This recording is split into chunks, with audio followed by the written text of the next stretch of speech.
Un torchon en toile de jute, et de l'eau et du sel. Elle est petite, Ouais, jaune, elle est grande. c'est ça. On est où ici? On est à Edius, on va voir Thomas. C'est dimanche, apparemment il travaille pas le dimanche, c'est bizarre.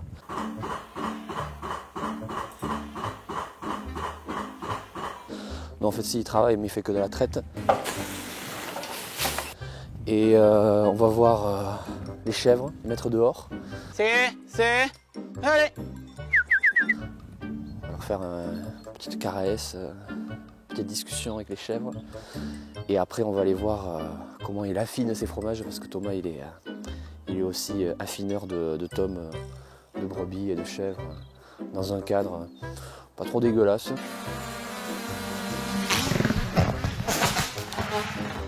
Voilà, faut dire ce qui est. Et puis voilà.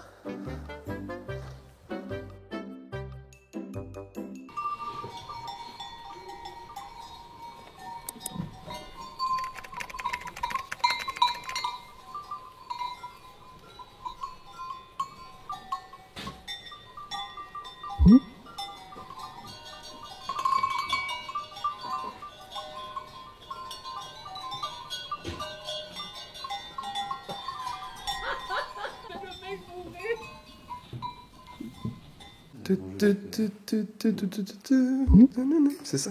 C'est quoi ça? C'est la musique. Ouais, d'accord. C'est quoi? Je sais même pas ce que c'est, mais. Bah, tu sais, c'est la musique de.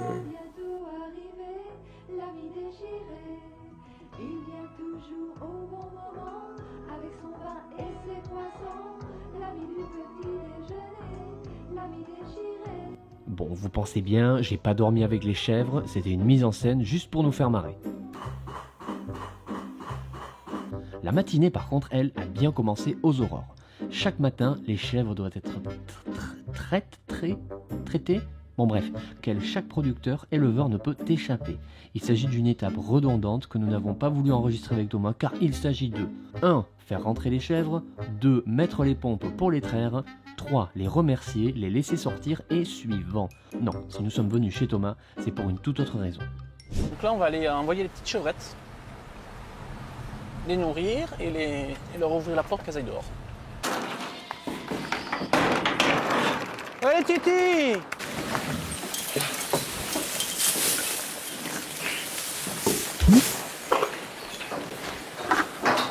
C'est comme nourrir les chats en fait, c'est donner des croquettes quoi. À part égale, ah oui d'accord, ouais, mais il y en a plusieurs.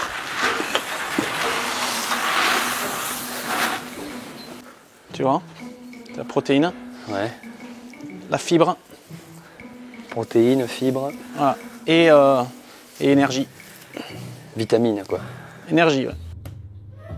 Oui, alors ça c'est important. Ce que mangent les animaux, c'est primordial. Ça va être un facteur de santé, ça va être un facteur de qualité de lait. Grosso modo, un agriculteur, un éleveur comme Thomas, cherche les bons aliments. Généralement, ce sont souvent des aliments secs, des aliments qui sont faits sur l'exploitation. Secs, ça veut dire qui ne sont pas fermentés et qui sont de meilleure qualité, pour ensuite avoir une croissance meilleure pour leurs animaux. Et tout ça fait que, on aura de meilleurs fromages, on aura de meilleurs rendements et surtout les animaux seront en meilleure santé. Donc l'alimentation, c'est primordial. Alors, je ne dis pas que les animaux ne doivent pas manger de produits fermentés, que sont généralement les ensilages. Les végétaux qui les composent vont subir une transformation, en termes un peu barbares, une fermentation lactique anaérobie, qui veut dire sans oxygène. Ces végétaux vont, au même titre que le lait qui devient fromage, pouvoir se conserver plus longtemps et développer des propriétés bactériennes intéressantes. Ces aliments constitués de probiotiques, pour rappel ce sont les bactéries qui favorisent entre autres les défenses immunitaires, vont être importants pour l'équilibre intestinal des animaux. Ces aliments étant plus riches, ils ne doivent cependant pas représenter l'essentiel du menu pour les biquettes ou les vachettes. Pensez à la choucroute, le pain, le fromage, c'est bon mais tous les jours c'est un peu abusé. Retenez que les aliments secs c'est un peu comme manger des pommes, des fruits, des légumes crus, ça donne des nutriments, des vitamines. En gros, il faut de tout pour faire un bon menu, mais que les meilleurs régimes sont ceux constitués en majorité de produits secs et non transformés, cultivés sur l'exploitation ou au mieux, non loin de là où sont élevés les animaux. petites chevrettes. Donc c'est de vraiment contrôler la croissance, parce qu'au bout d'une année, elles vont rentrer en production. Donc avoir un fourrage de très bonne qualité et assez fibreux. Et c'est la fibre en fait qui permet de développer la panse. D'accord. De faire que la panse soit assez grande pour après pouvoir, en période de production, avoir une panse suffisamment développée pour pouvoir après produire du lait. Du lait, ouais. Donc il y a de la petite feuille, mais à la fois il est fibreux, ce qui permet de faire ruminer l'animal, la chevrette. Et aussi il a une très bonne valeur nutritive au niveau énergétique. Ce qui permet en fait d'avoir vraiment une base fourrage et de donner beaucoup moins de concentré, de céréales. Et c'est optimal pour la croissance de la chevrette. Donc elles ont ça quasiment à volonté. Plus la pâture. La pâture, ça c'est chez toi, ça. L'herbe, voilà. Ouais. À 2 mois, elles commencent à aller dehors. Tu les mets dehors et tu les fais manger. Et ce qui est très bon aussi pour la respiration et les bronches.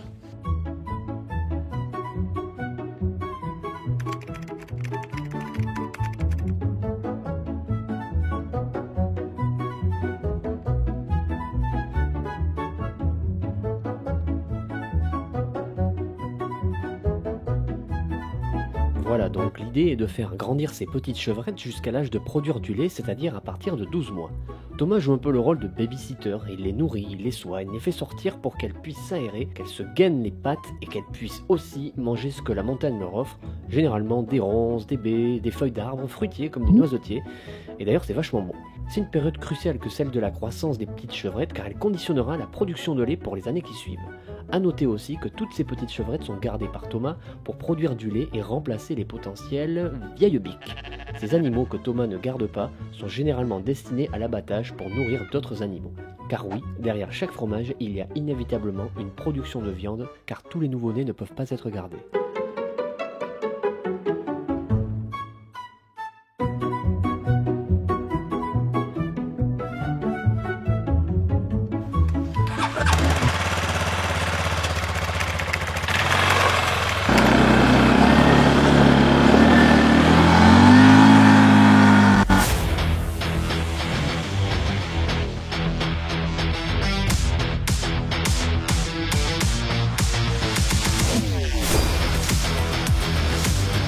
Alors là, l'idée, c'est donc d'aller amener les chèvres, les adultes, donc un petit peu plus haut dans la montagne, en quad avec Thomas, en essayant de ne pas mourir à chaque virage, et puis revenir gentiment une fois qu'elles sont un petit peu plus haut. Voilà, on est toujours en vie, hein, au passage. Allez, ça. Ça.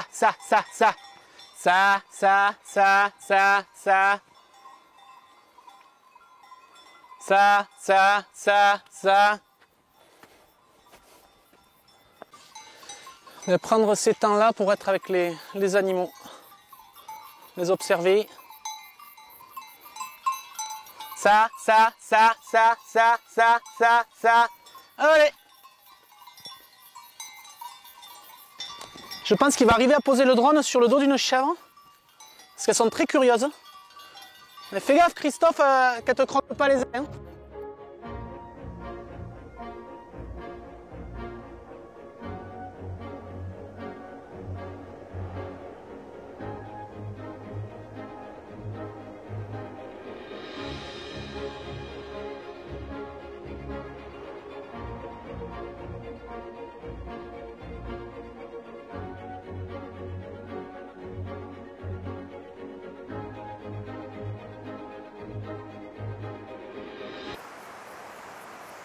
Qu'est-ce qu'on mange, Christophe, ce midi là?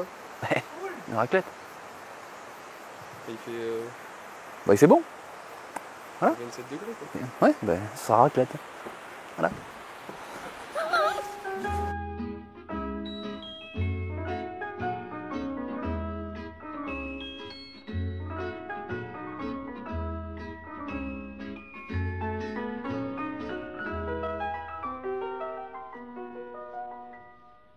Il revient à ma mémoire des souvenirs familiers. Je revois ma blouse noire lorsque j'étais écolier. Sur le chemin de l'école, je chantais à pleine voix des romances sans paroles, vieilles chansons d'autrefois.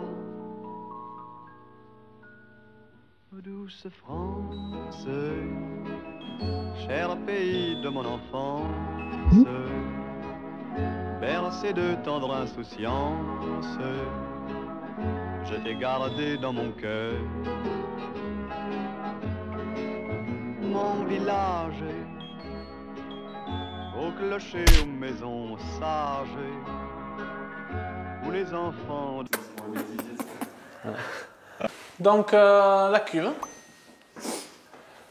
Voilà. Donc voilà, tu pourrais nous dire un petit peu quel est ton métier, ce que tu fais, surtout dans la partie affinage en fait. Très bien. Mais déjà merci d'être venu me rencontrer. Ici on est dans la cave des Montagnettes, c'est une petite cave. En fait, ce qu'il faut savoir, c'est que sur chaque fromage, on a besoin d'un affinage et des conditions d'affinage particulières.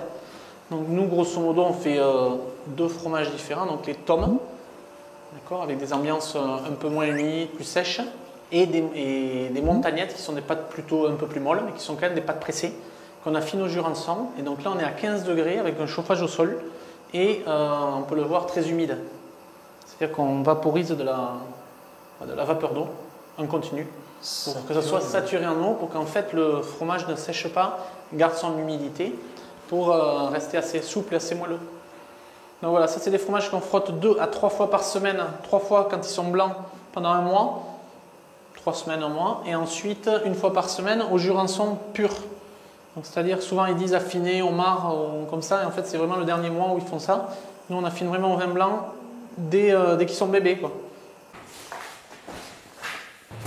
Alors là c'est un peu l'étape intermédiaire, donc là les plus jeunes. Ici, on a des montagnettes de 1 mois. Et on voit que si on ne les frotte pas, en fait, il y a on appelle ça du mucor, ou entre guillemets poil de chat. Il n'y a pas un chat qui se trimballe, mais c'est un pénicillon comme ça, qu'on ne veut pas, qui laisse par exemple sur les tomes de Savoie ou les fromages basques où ils frottent à sec en fait. Et ils rabattent juste le Saint-Nectaire. Hein, voilà, ou le Saint-Nectaire, le pénicillium. Les tomes basques sont aussi pas mal, elles sont un peu grises. Elles sont plus grises, ouais. Ouais. Que nous, on lave vraiment soit à l'eau salée, soit au vin, voilà. En plus d'être donc éleveur de chèvres et fabricant de tomes de chèvre, Thomas s'est lancé dans l'affinage des fromages. Mais alors, quelle différence avec l'affinage de ses propres fromages? En fait, Thomas achète dorénavant les fromages de ses voisins pour les affiner dans ses propres caves. Il devient en quelque sorte acheteur grossiste, à la différence qu'il doit apporter de vrais soins nécessaires au bon développement du fromage. C'est un savoir-faire essentiel et unique que de comprendre le mûrissement d'un fromage. Pourquoi le fromage évolue de telle ou telle manière? Parfois, des petites différences de 1 ou 2 degrés, ou bien un fromage placé plus ou moins proche d'une ventilation, peut avoir des conséquences énormes sur l'affinage d'un fromage. Tant d'éléments qui peuvent mettre à mal la maîtrise de ces procédés de mûrissement, mais que tout bon affineur se doit de savoir dompter. Thomas possède aujourd'hui plus d'1 millier de fromages dans ses caves. Son travail est aussi commercial, car il doit écouler tous ses fromages dès lors qu'ils sont arrivés à maturité. C'est un métier à haut risque car en fonction de l'activité commerciale de chacun de ses clients, il peut se retrouver avec des fromages sur les bras et ainsi perdre une grande partie de ses stocks s'il n'arrive pas à tout vendre. Si vous êtes crémier, n'hésitez pas à d'ailleurs lui passer commande. Et si vous êtes consommateur, évidemment continuez à venir chez nous les crémiers revendeurs qui proposons ce type de fromage respectueux de leurs animaux, de leur environnement et de leurs traditions. C'est tout pour cette vidéo, n'hésitez pas surtout à mettre le pouce bleu, le commentaire, même si c'est pour dire ce que vous avez mangé à midi. Merci et à bientôt pour la prochaine vidéo chez l'un de mes producteurs.